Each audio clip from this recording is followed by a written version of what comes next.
Friends, welcome to my YouTube channel Saraswati commerce academy. तो friends, आज हम बात करते हैं company accounts issue of shares. जैसा कि आप सभी को पता ही होगा कि हमने पहले कंपनी का मीनिंग यानी कि कंपनी का जो इंट्रोडक्शन पार्ट है वो हमने अपनी प्रीवियस वीडियो में कर लिया था और साथ ही में हमने उसके फीचर्स भी कर लिए थे कि कंपनी के क्या क्या मेन फीचर्स होते हैं। और आज हम करने वाले हैं kinds of a company. Kinds का मतलब यानी कि कंपनी के टाइप्स क्या क्या हैं, कंपनी कितने टाइप्स की होती है और कैसी होती है हमारी कंपनी की अलग अलग टाइप्स जो होती हैं वो किस तरह की होती है। तो फ्रेंड्स, अगर आप मेरे चैनल पे न्यू है तो चैनल को सब्सक्राइब कर दीजिए, वीडियो को लाइक कर दीजिए एंड बेल आइकन को प्रेस जरूर कर दीजिएगा ताकि आपको आगे आने वाली वीडियोस का नोटिफिकेशन मिलता रहे। हम स्टेप बाय स्टेप इस चैप्टर को पूरा कवर करते हुए चलेंगे। आपको थ्योरी पोर्शन एंड प्लस में जो प्रैक्टिकल क्वेश्चन है वो सभी जो है बहुत ही इजी वे में मैं आपको समझाऊंगी और आप उसे बड़े ही इजीली आप उसे समझ भी जाएंगे। तो फ्रेंड्स, अभी चलते हैं काइंड्स ऑफ अ कंपनी की तरफ कि उसमें देखते हैं कि कौन कौन से काइंड्स बता रखे हैं। तो जॉइंट स्टॉक कंपनी के आगे इसके कितने पार्ट्स होते हैं? 3 टाइप्स होते हैं। फर्स्ट है अनलिमिटेड कंपनी, नेक्स्ट है company limited by liability and company limited by shares. देखने में लगता है कि बहुत टाइप की कंपनीज होती हैं, अजीब अजीब सी कंपनियां हैं, अजीब अजीब सी इसमें अकाउंट्स में थ्योरी दे रखी है। अब आप इसको बड़े ही इजी वे से समझ जाओगे। सबसे पहला है अनलिमिटेड कंपनी। अनलिमिटेड जिसकी कोई लिमिट नहीं है। लिमिट किस चीज में नहीं है? क्या प्रॉफिट देने में लिमिट नहीं है कि जितना मर्जी चाहे प्रॉफिट अर्न करो, जितना मर्जी चाहे दे दो पार्टनर्स को? नहीं, ऐसा कुछ नहीं है। अनलिमिटेड का मतलब है कि कंपनी के जो मेंबर्स की लायबिलिटी होती है वो अनलिमिटेड हो जाती है। यानी कि अगर बाय द चांस कंपनी को लॉस हो जाए तो जो कंपनी के जितने भी मेंबर्स हैं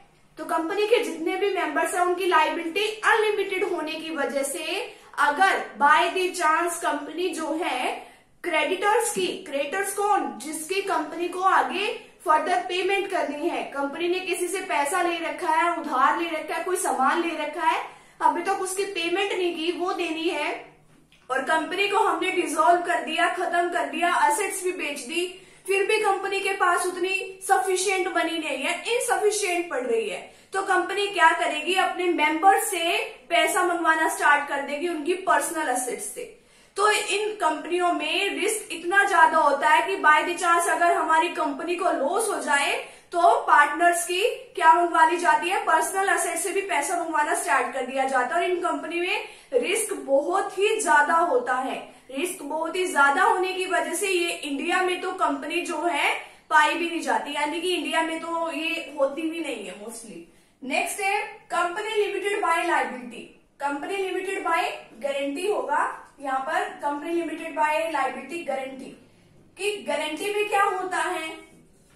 जो हमारी गारंटी कंपनी है उसमें क्या होगा कि कंपनी लिमिटेड बाय लायबिलिटी में कि जो गारंटी देते हैं कि कुछ पार्टनर्स, ठीक है, किस चीज की गारंटी देते हैं कि हम आपको इतनी गारंटी देते हैं कि अगर चाहे आपकी कंपनी को लॉस हो चाहे अपनी कंपनी को प्रॉफिट हो, हम तो सिर्फ इतना ही पैसा जो है आपको देंगे। चाहे तो वो देते हैं गारंटी इस बात की कि हमने जितने का शेयर लिया हुआ है या कुछ भी है कि अगर आपकी कंपनी को लॉस भी हो जाए ना, हम तो आपको इतना ही पैसा देंगे, इससे 1 रुपया भी हम फालतू देने वाले नहीं है। गारंटी दे दी, ठीक है, तो उससे ज्यादा जो कंपनी जो है वो उनसे अपने पार्टनर से या अपने मेंबर से नहीं मंगवा सकती, ठीक है। कंपनी के अंदर क्या होते हैं? मेंबर्स होते हैं, तो मेंबर से उतना ही पैसा मंगवा सकती है जितना कि उसके पार्टनर्स उनको क्या देते हैं? गारंटी देते हैं। कंपनी लिमिटेड बाय लायबिलिटी यानी कि गारंटी देते हैं। नेक्स्ट इसके अंदर जॉइंट स्टॉक कंपनी का लास्ट है company limited by shares. Company limited by shares में क्या है कि शेयर्स होते हैं कंपनी के अंदर। कंपनी की जितनी भी असेट्स होती हैं या जितनी भी कैपिटल होती है ना, उनको छोटे छोटे पार्ट्स में डिवाइड कर दिया जाता है और वो खरीदता कौन है? उसको शेयर बोलते हैं। उसके भी हम आगे नेक्स्ट टॉपिक जो है करेंगे कि शेयर क्या होता है, किस तरह से होता है, कौन वो शेयर ले सकता है। तो शेयर्स कौन लेते हैं? कंपनी के मेंबर्स लेते हैं, ठीक है। तो जब अब एक कंपनी के शेयर्स जो कोई भी ले लेगा तो उसमें क्या होता है कि उनकी लायबिलिटी सिर्फ उतनी ही होती है जितना कि उस शेयर की वैल्यू होती है, ठीक है। मान लो हमने किसी कंपनी का शेयर ले लिया, 10 रुपए का शेयर है, ठीक है। बहुत ही सिंपल एग्जांपल हम कर रहे हैं। 10 रुपए का शेयर ले लिया, उसकी फेस वैल्यू कितनी है यानी कि एक्चुअल प्राइस उसका कितना है? 10 रुपीज। रुपीज है, तो हम शेयर्स की ओनली 10 रुपीज की ही पेमेंट करेंगे, चाहे कंपनी को लॉस हो, चाहे कंपनी को प्रॉफिट हो, चाहे कंपनी को कुछ भी हो, सिर्फ हमने तो 10 रुपए की ही पेमेंट करनी है। ठीक है, तो कंपनी जो है ज्यादा पैसे नहीं मंगवा सकती हमसे, 10 रुपए से ज्यादा पैसे नहीं मंगवा सकती। अगर हमने ऑलरेडी 10 रुपए की पेमेंट कर दी है तो कंपनी हमसे 11वां रुपया नहीं मंगवा सकती। ठीक है, तो कंपनी सिर्फ उतने ही पैसे मंगवा सकती है उस शेयर के ऊपर जितना कि उस शेयर की वैल्यू है। मान लो हमने 10 रुपए का जो शेयर की वैल्यू है और अभी तक हमने 8 रुपीज की पेमेंट की है, यानी वो क्या है, पार्टली पेड है। पार्टली पेड का मतलब क्या है, अभी तक उसके ऊपर कुछ पार्ट ही पे किया है, अभी आधा पार्ट पे करना या थोड़ा पार्ट पे करना बाकी है। तो कंपनी वो सिर्फ 10 रुपए में से 8 रुपए की अगर हमने पेमेंट की है तो 2 रुपए ही मंगवा सकती है, उससे एक्स्ट्रा नहीं मंगवा सकती। तो इसमें ये था ज्वाइंट स्टॉक कंपनी में कि कंपनी लिमिटेड, जो अनलिमिटेड कंपनी होती है, कंपनी लिमिटेड बाय गारंटी होता है and company limited by shares होता है। तो इसके अंदर ये 3 पार्ट्स थे। और जब कंपनी लिमिटेड बाय शेयर्स होते हैं, यानी कि जिस कंपनी में शेयर्स होते हैं, उसको फर्दर 3 कैटेगरी में डिवाइड कर रखा है। फर्स्ट है प्राइवेट कंपनी, सेकंड है पब्लिक कंपनी एंड थर्ड है 1 पर्सन कंपनी। 1 पर्सन कंपनी को हम ओपीसी भी कहते हैं। 1 means O, person means P and company means C, 1 person company. Private company क्या होती है कि प्राइवेट कंपनी में कुछ उसके एसोसिएशन होते हैं, आर्टिकल्स ऑफ एसोसिएशन होते हैं। एक प्राइवेट कंपनी को बहुत सारे रूल्स को फॉलो करना पड़ता है।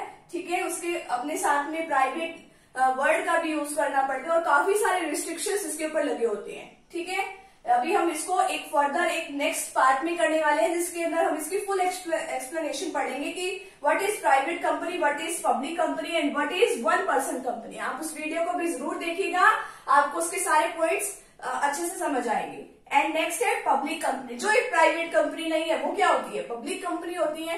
एंड 1 पर्सन कंपनी, जैसा कि आपको इसके नाम से ही लग रहा है, 1 पर्सन कंपनी यानी जिस कंपनी में ओनली एक ही पर्सन होता है। ठीक है, एक ही पर्सन क्या होता है, एक चाहे कुछ भी हो, डायरेक्टर हो या जो मर्जी हो, वो एक ही कंपनी, एक ही जो पर्सन है वो अपनी कंपनी को चलाता है। तो इस तरीके से आज हमने किया कि टाइप्स ऑफ अ कंपनी क्या क्या होते हैं। तो फ्रेंड्स, अगर आप चैनल पे न्यू है तो चैनल को सब्सक्राइब कर दीजिए, वीडियो को लाइक कर दीजिए एंड बेल आइकन को प्रेस जरूर कर दीजिएगा। थैंक यू वेरी मच, मिलते हैं नेक्स्ट वीडियो के साथ।